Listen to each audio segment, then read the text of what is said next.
Hello everyone. Well, welcome back, and we're officially done with all the tutorials.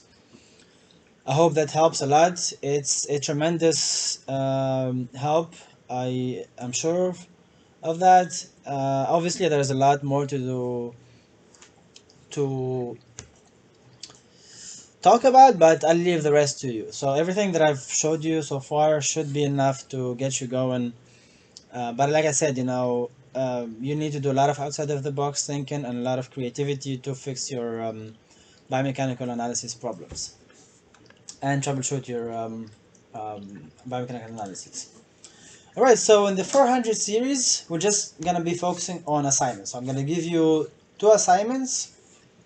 I need you to create these specific biomechanical calculations and models in Visual 3D using the pipeline command. And once you finish your assignment, you just submit it. And if you didn't do a good job, or you didn't specifically calculate the models as described in these papers that I'm gonna talk about, we will give you later on the solution, but you'll have to do it on your own first. And everything that I've showed you so far should be more than enough to get you going with these assignments. All right, so the first assignment is I want you to create the margin of stability.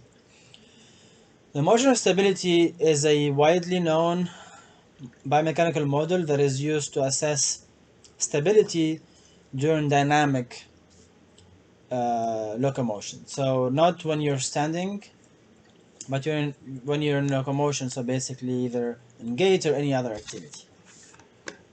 So Adhoff created this model back in 2005, and this paper was published in the Journal of Biomechanics that is titled The Condition of Dynamic Stability. Now this paper is open access, so you can access it anywhere you want. Just type the name of this article in Google and you'll find it.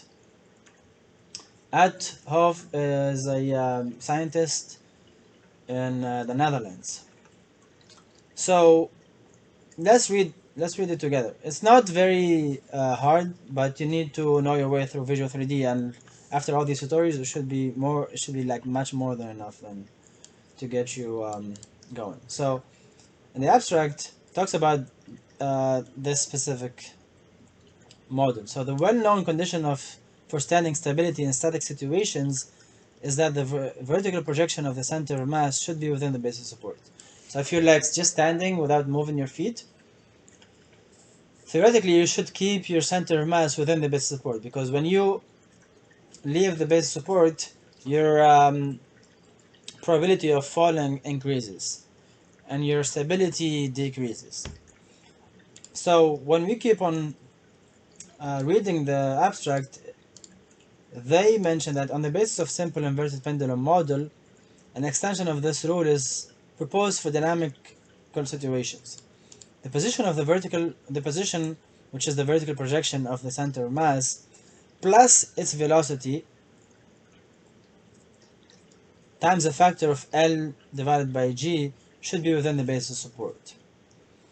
Now here L is referred to as the vector between the center of mass and the foot, so it's the leg vector, and G is the acceleration of the gravity, or the gravitational pull. This is proposed to or referred to as the extrapolated center mass. So simply the extrapolated center mass is the center mass position plus its velocity, but not just the velocity of the center mass, but the velocity of the center mass taken into account the inverted pendulum. And that's why it's the velocity times the vector of this G divided by L. And we'll refer to this by omega. And the margin of stability is basically subtracting this extrapolated center mass from the base support. And here the base support is referred to as independent legs. So for example, when you walk in, we can calculate the margin of stability in both frontal and sagittal planes. For example, when you're on the sagittal plane, when you walk in like forward, your margin of stability must fall in front of your leg when you're like in front of your foot. So when you land your foot, motion stability should not be behind the foot.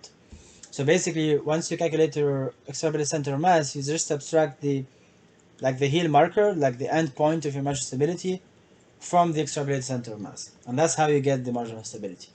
In the frontal plane, you subtract your